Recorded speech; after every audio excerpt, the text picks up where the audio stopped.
නාකි ලොක්කෙක් හීන් කෙල්ලෙක් දැකලා කුලප්පු වෙලාලු. එහෙමනේ තියෙන්නේ ඒකේ. ඔය රූපවාහිනියේ වෙලාවකට ඔය සින්දුව කියනකොට රූපරාමු පෙන්නනවා. නාකි ලොක්කා කුලප්පු වෙලා ලස්සන හීන් කෙල්ලක් පස්සේ මුළු දවල් කාලෙම ඇවිදලා හෙම්බත් වෙනවා. කෙල්ල දන්නෙත් නෑ මෙහෙම අවතාරයක් පිටිපස්සෙන් එන බව. ලොක්කා ඉස ඩ්‍රයි කරලා කට් එක කපලා රැවුල පොයින්ට් එක තියලා කට් එක කපලා ඒවා ඔක්කොම කළු කරලා ඉලන්දාරිකම ගණ්ඩ ඔට්ටු වෙනවා. ගණ්ඩ බෑ. නමුත් හිත ඉලන්දාරි වෙලා. ඉලන්දාරියා කියන්නේ මොකටද?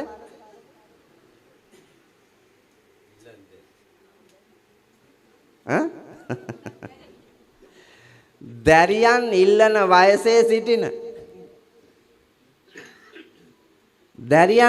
වයසේ සිටිනනේ ලොක්කා. දැරියන් ඉල්ලන වයසට ඇවිල්ලා ආපහු හිත ලොක්කාගේ පෙරේත. ඒ වාගේ ලොක්කන්ට වෙන්නේ මොකද්ද? ඒ වාගේ ලොක්කියන්ටත් එහෙම තමයි. මොකද්ද වෙන්නේ? බුදුහාඳුරෝ කියනවා අතීත යොබ්බනෝ පෝසෝ ආනේති තිම්බ රුත්තනින් තස්සා ඉස්සා නසූපති තම්පරා භවතෝ මුක. නාකි වෙනකන් ඇවිදලා නාකි වයසේ ඉඳගෙන තිඹිරි ගැට විතර තිඹිරි පළ පමණ වැඩුණු දෙතනක් ඇති ලාබාල දැරිවියන් දෙස බලා රාගිකව කෙලගිලින්නේ මොකද? ඒක සදාකාලිකවම පරිහානියට යනවා කිව්වා. ඒක තමයි ඇත්ත. එහෙනම් හයිය තියෙන වෙලාවේ රකින්න ඕනෑ සිල්. පුරන්න ඕනෑ සිල්. ගන්න ඕනෑ සිල්. සමාදම් වෙන්න ඕනෑ සිල්. මේ වයසේදී පුරුදු කරන්න ඕන. සිල් පුරුදු කරන්න. අරුන්දලාට අය මේ අහවල් එක්කටද සිල්. අඩිය තියලා යන්න බැරි නම් වැඩප්පලක් කරන්න බැරි නම් උන්දලාට තිබ්බත් එකයි නැතත් එකයි. දැන් කරනවා නම් කල යුත්තේම අතීතයේ කළ දේවල් දිහා බලලා ප්‍රීතියෙන් සතුටින් නිදහසේ ඉන්න ඕන එක තැනකට වෙලා. ඒක තමයි කරන්න ඕන. නමුත් දැන් ප්‍රමාදයි කර්මය ඉස්මතු වෙලා ඇවිල්ලා මෙවුන්දලාට සාප කරනවා. තොපි යන්නේ අපායට. ඇයි චිත්‍රපටියක් වාගේ බොලම් පේනවනේ කරපුවා. පව් කන්දක් පේනවා. ඒ පව් කන්ද බින්දගෙන යන්න බෑ. දරා ගන්න බෑ. එහෙනම් වහ පින් කුසල් රැස් කොට අරව යට කරන්න කියලා මෙවුන්දලා ඔට්ටු. බෑ ලියපු චිත්‍රපටියේ රංගපෑවෙත් එවුන්දාමයි නරඹන්නෙත් එවුන්දාමයි. නරඹනකොට එන්නේ බීතිය නම් නරඹනකොට එන්නේ කලකිරීම නම් නරඹනකොට එන්නේ තැති ගැස්ම නම් පුතා මැරෙන්නේ තැති ගැස්මෙන් බීතියෙන් කලකිරීමෙන්. නරකාදී උපදින්න ලෞතුරා බුදුරජාණන් වහන්සේගේ දර්ශනයෙහි පෙන්වා වදාලා දුක තේරුම් අරගෙන දුකට හේතු මොනවද කියලා බලලා දුක් නැති තැන අවබෝධ කරගන්න කිව්වා. එහෙම අවබෝධ කරගෙන ඒ දුක් නැති තැනට යන්න පාර හදන්න කිව්වා. ඒකට කියනවා ආර්ය මාර්ගය. ආර්ය අෂ්ටාංගික මාර්ගය. මන්තිරු 8කින් සමන්විත නිර්වාණ මාර්ගයේ ගමන් කරන්න කිව්වා.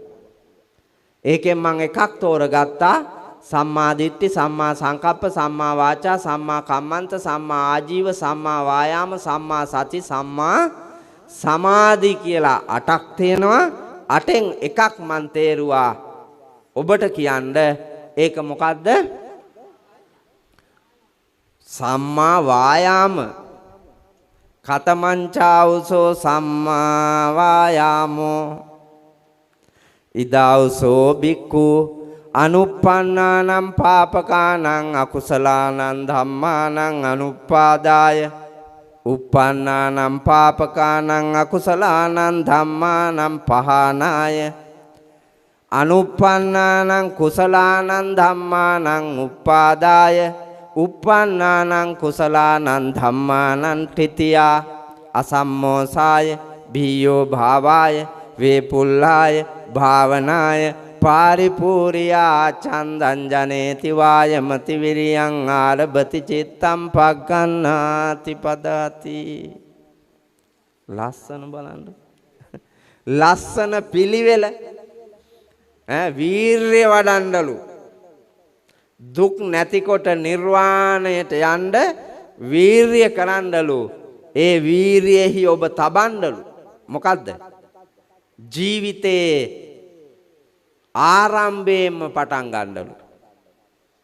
ජීවිතේ ආරම්භයෙන්ම අපි ඔක්කොම ඉපදෙනකොට හරි සිල්වන්තයි. එකම පාපයක් වක් කරලා තිබ්බේ නැහැ.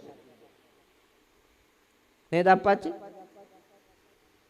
අම්මලා ඉපදෙනකොට මේ ලෝකයට එකම පාපයක් වක් කරලා නැහනේ. චූටි පැටියා මේ ලෝකෙට බිහි වෙන්නේ නිකැලැල්. සත්තු මරලා නැහැ, හොරකම් කරලා නැහැ, කාමයේ වරදවා හැසිරීලා නැහැ, බොරුවක් කියලා නැහැ, මත්ද්‍රව්‍යයක් කරන්නේ නැහැ. සකල කෙලෙස් බර ලෝකයෙහි අනන්ත ක්ලේශ ධර්මයන් එකකවත් ඇලී නැති නිකැලැල් පාරිසුද්ධ බෝසත් පැටියෙක් උපදින්නේ. එහෙම ඉපදිච්ච අපි දැන් කොතනද නතර වෙලා ඉන්නේ? හොඳට බලන්න. පුදුම පව් කන්දක් නේ කරලා තියෙන්නේ. සිල්පද පහම නෑ සමහර අයට. නේද? සත්තුත් මැරුවා, හොරකමත් කෙරුවා, කාමයේ වලදවත් හැසිරුණා, බොරුවෙනුත් ලෝකේ රැවට්ටුවා, මත්ද්‍රව්‍යයක් ගත්තා. පහම කඩපු අය මෙතන කොච්චර ඉන්නවද? පහම රැකපු අය කී දෙනෙක් ඇද්ද මේ පන්සල් බිමේ? එක මිනිහෙක්වත් නෑ. මට 100ට 200ක් විශ්වාසයි පුතා. එකම එක මිනිහෙක්වත් නෑ. අෂ්ටාංග සමාදන් වෙලා ඉන්නව නේද? දැන් අරන් බලමු. පන්සිල් නෑ මෙවුන්දලා වංචාවක් කරන්නේ ඔය. පන්සිල් නෑ. පන්සිල් නැතුව තමයි මේ අට පොරවාගෙන ඉන්නේ. ආඳුනේ අපිට පන්සිල් තියෙනවා. අය ඔබ වහන්සේ දන්නේ කොහොමද අපි ගැන? මම දන්නේද?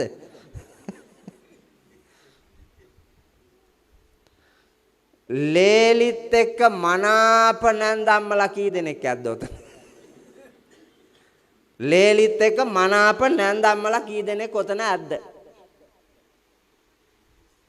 නැන්දම්මත් එක්ක මනාප ලේලිලා කී දෙනෙක් ඇද්ද? ඔය හැම වයසක අම්මා කෙනෙකුටම නැන්දම්මා කෙනෙක් හිටියානේ අතීතේ. එවුන්දා කොයි? එවුන්දා ඒ කාලේ මැරුවා හාඳුන්නේ. මං ආපු දවස්වලම ලොක්කියෝ මැරුවා. මානසික වද දීලා අපේ මිනිහත් එක්ක එක්කහුව වෙලා මං ඒකියෝ මැරුවා. මරලා තමයි මේ ඇවිල්ලා ඉන්නේ නිවන් යන්නේ. හයිය තිබිච්ච කාලේ. දැන් ඒ අත්දැකීම තියනවානේ. නැන්දම්මා එක්ක ජීවත් වෙන්න අමාරු කාලයක් තිබ්බා. ඒ වුන්දා හරියට කරදර කෙරුවා. ඒ කාලේ මට පුදුම දුකක් තිබුණේ.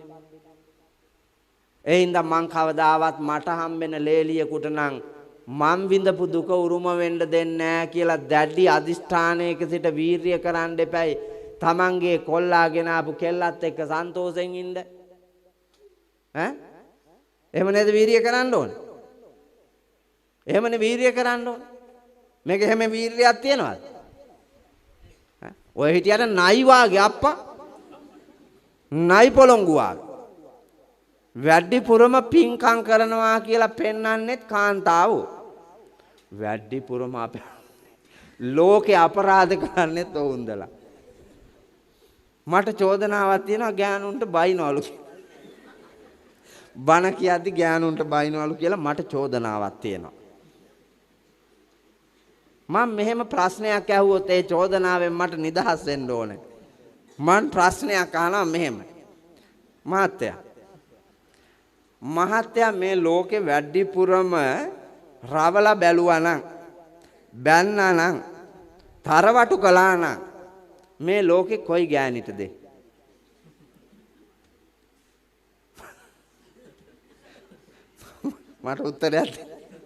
මට උත්තරයක් දෙන්න මට නිදහස් වෙන්න ඕන හින්දා. ඒ කොයි ගෑනිටද? හැම පිරිමියෙක්ම බලන්න ඔබ වැඩිපුරම බැන්නා නම් දොස් කිව්වා නම් තරවටු කළා නම් රැව්වා නම් ගෙරෙව්වා නම් ඒ කොයි ගෑනිටද? තමන්ගේ ගෑනිටනේ. දෙමව්පියෝ වැඩිපුරම බැන්නා නම් දඩුවම් කළා නම් රවණ ගොරවන නපුරුකම් පෑවා නම් කොයි දරුවටද? තමන්ගේ දරුවට. ගෑණියක් දොස් කිව්වා නම් දොස් කිව්වේ මොන මිනිහටද? තමන්ගේ මිනිහට. ගුරුවරයෙක් දඬුවම් කළා නම් දඬුවම් කළේ තමන්ගේ ශිෂ්‍යයාට. ඇයි?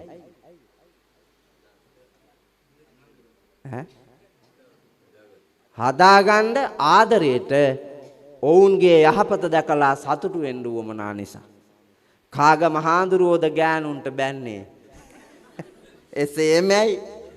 එසේමයි වෛරයකට නෙවෙයි.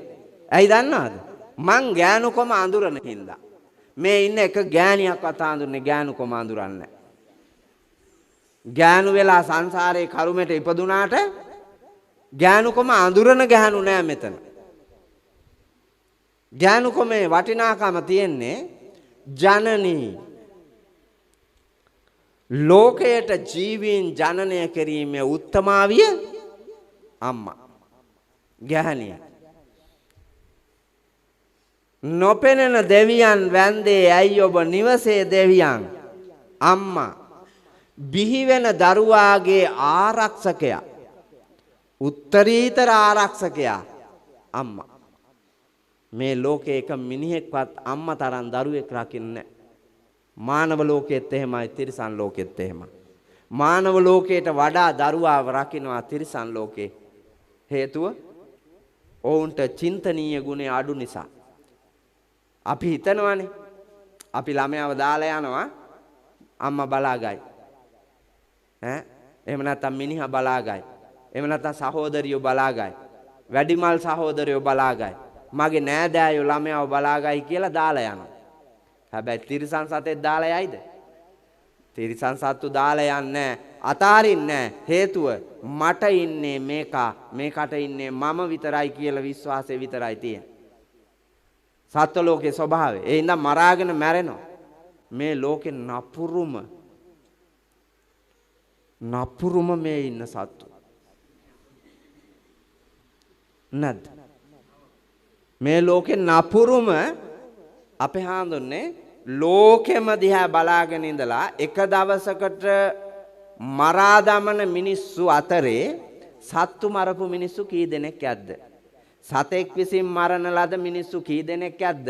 මිනිසා විසින්ම මරණ ලද මිනිස්සු කී දෙනෙක්ද කියලා බලන්නකෝ ගණන් හදලා. වැඩිපුරම මරලා තියෙන්නේ 99.99%ක්ම මිනිසා විසින් මිනිසා මරලා. නයා පොළඟා කුණ කට්ටා මාපිලා හබරලයා කරවලයා විසින් මරලා නැ. අලියා කොටියා වගවලසා විසින් මරලා නැ. මරලා තියෙන්නේ මිනිසා. කොහෙද පුතා අපි වීරිය වඩලා තියෙන්නේ? රැකගත් පුණ්‍යවන්ත ලපටි ලාමක සොඳුරු මානව ජීවිතේ රකින්න වීරිය කරලා නැහැ අපි. අපි දූෂිත වෙලා නපුරු රෞද්‍ර జాතියක් වෙලා ශික්ෂණයක් නැති පිරිසක් වෙලා මානාදික ගති වලින් පිරීලා ලෞකික රාගික සැප මත ජීවිතේ රැගෙන යන්න වීරිය කරනවා. කෙලස් උපදවාලමින් පෞකාරකම් කරමින් අර උපත් පිම්වන්ත ජීවිතය විනාශ කළා. හැබැයි ඒත් තව ටිකක් තියෙනවා. ඔබට කාලය තියෙනවා තව ටිකක්. රැකගත්ත යම් ප්‍රමාණයක් තියෙනවනේ.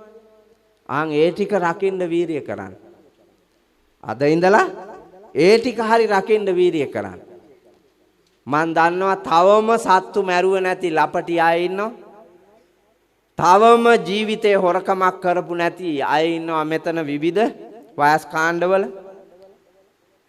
බොරුවක් කියලා නැති අය ඉන්නවා මෙතන. මද්ද්‍රව්‍ය ගන්නේ නැති අය ඉන්නවා මෙතන. කාමයේ වරදවා හැසිරෙන්නේ නැති අය නම් මෙතන නැහැ. ඒ හිටියොත් අතදරුවෙක් පමණයි. අතදරුවෙක්ම පමණයි. අනිත් සියලු දෙනාම කාමයේ වරදවා හැසිරෙනවා. ස්ත්‍රී පුරුෂ ભેදයක් නැතුව, ගිහි පැවිදි ભેදයක් නැතුව කාමයේ වරදවා හැසිරෙනවා. ස්වාමීන් වහන්සේ පැවිද්දොත් හැසිරෙනවද කාමයේ වරදවා? මොකද කාමයේ වරදවා හැසිරෙනවා කියන්නේ පුතා?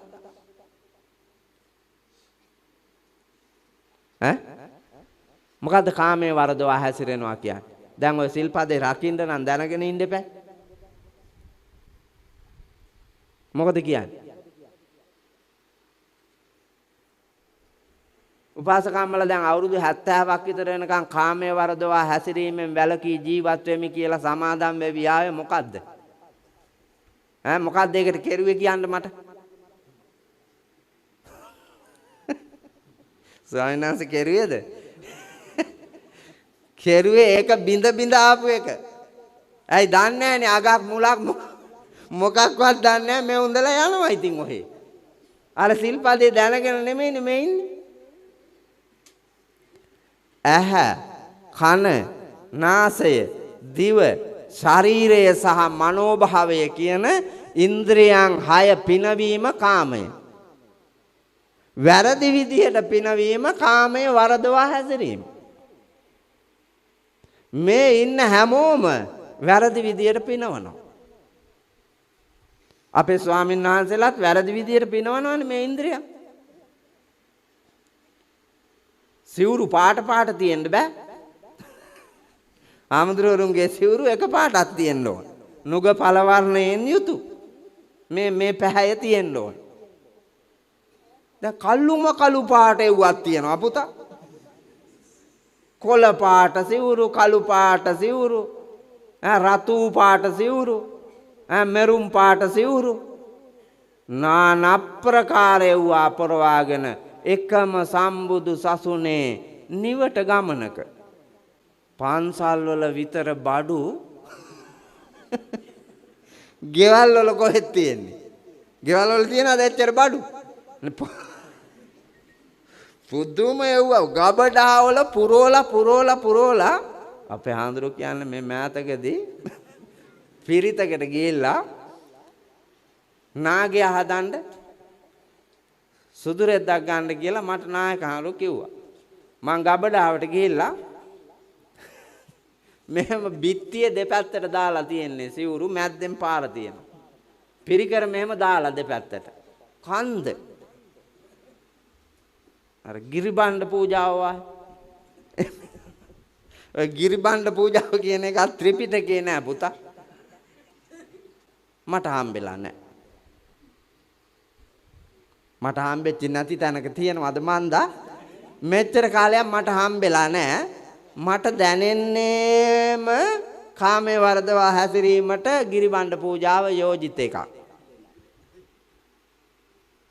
වෙන එකක් නෙමෙයි. මං ගිහිල්ලා අර කාමරේට සුදු රෙද්දම් මෙහෙම කරලා ඇදලා ගත්ත බොලන් හුඹාකුත් එක්කනේ ආවේ. එන්නෙම නෑ. මං කකුල තියලා ඇදලා ගත්තාම හුඹස් මැටිත් එක්කන් ආවා. බලන්න. මම මේක උඩ බලාගෙන කෙල ගහන්න කියන කතාවක් නෙමෙයි.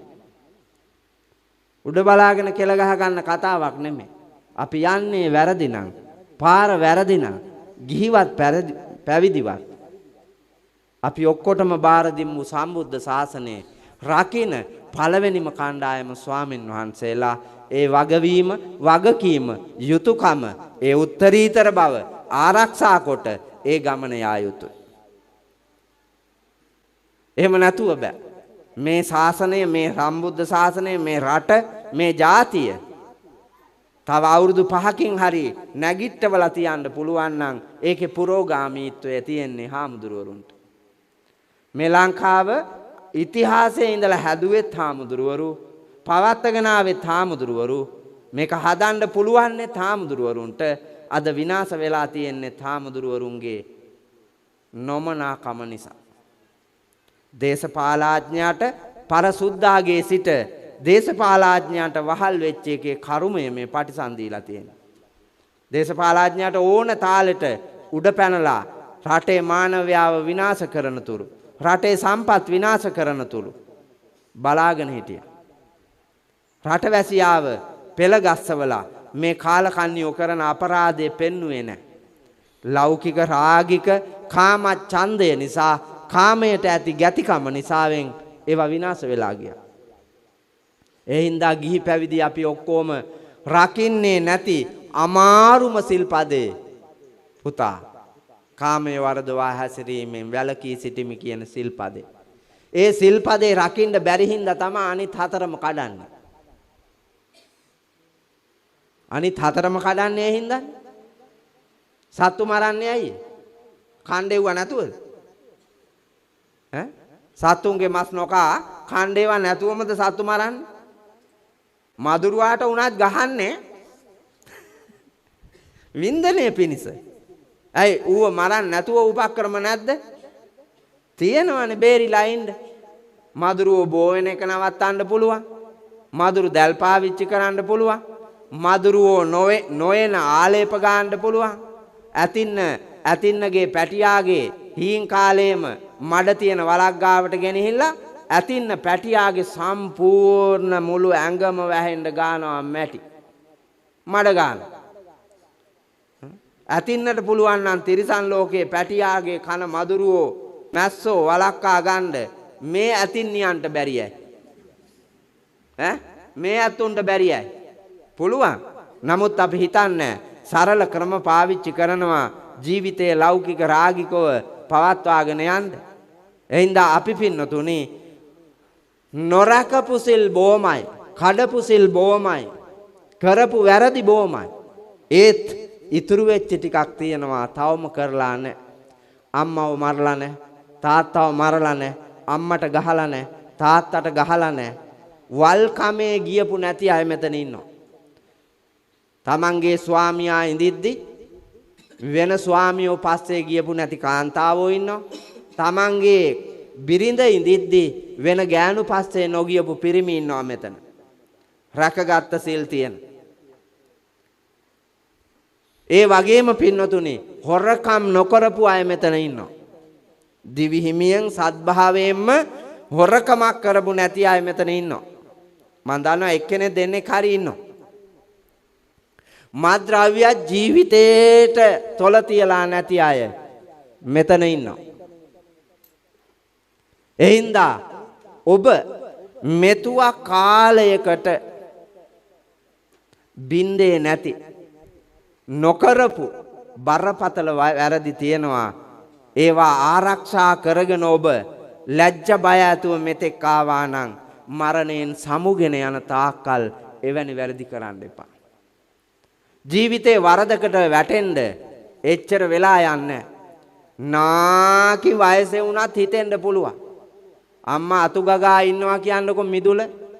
එහා පැත්තේ වත්තේ පොල් ගහ පැහිලා හොඳටම පොල් ඉත්තක් වේලිලා දිස් ගාලා වැටෙනවා ආයිනට ගෙඩියක්. පෝයදාට මං අටසිල් උපාසක ඉදලෙම්ම පෙරළුවා මෙහා පැත්තට.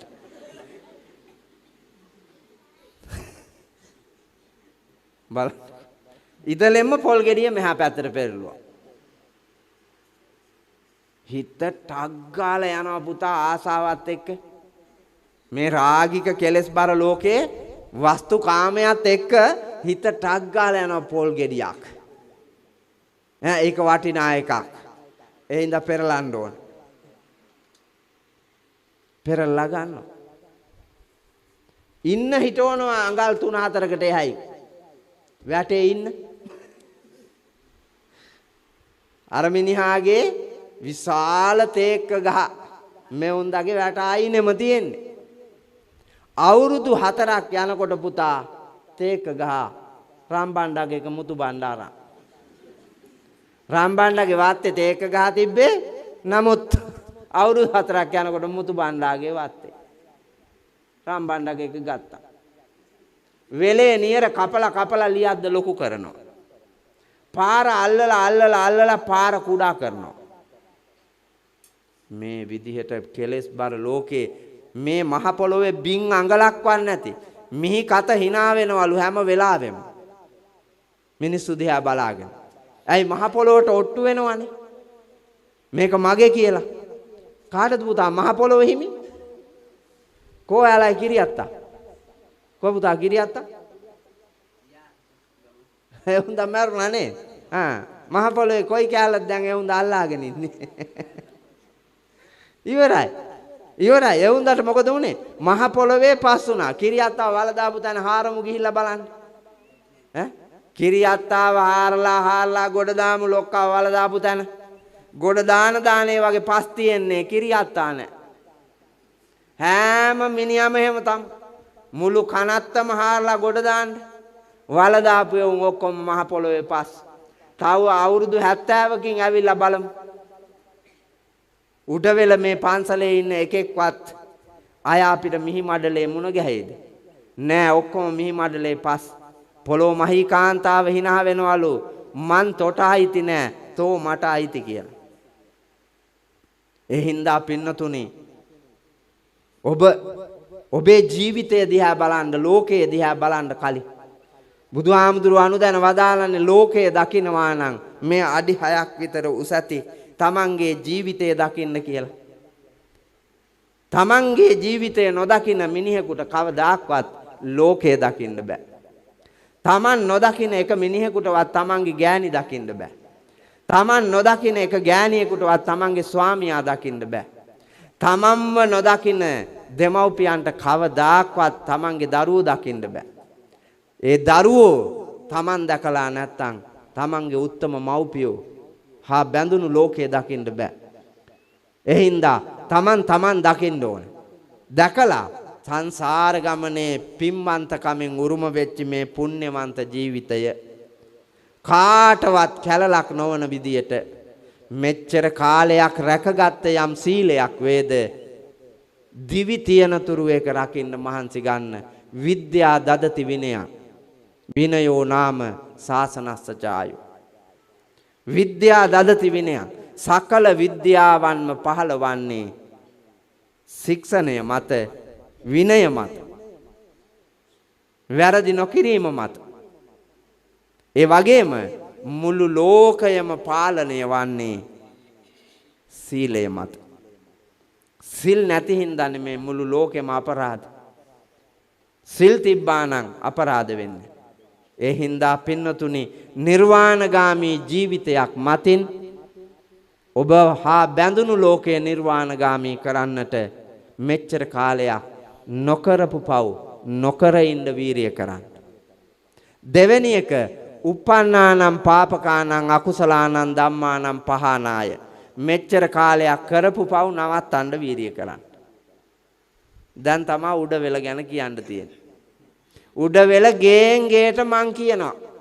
හැම ගෑණියෙක් ගැනම මිනිහෙක් ගැනම. මට බොරු කරන්න බෑ පුතා. මෙතන ඉන්න වල්ම වල් ගෑනු මං ඔක්කොම දන්නවා. මං දැන් කියනවා චරිත ඔක්කොගෙම. හාඳුරෝ කිව්වවද්ද? ඔය ආපු ටිකට හාඳුරෝ කිව්වත් දන්නේ නැහැ කියලා දැන් මම හිතෙනවා ඇතිනේ. හාඳුරෝ දන්නවද මේ ගෑනු ගැන?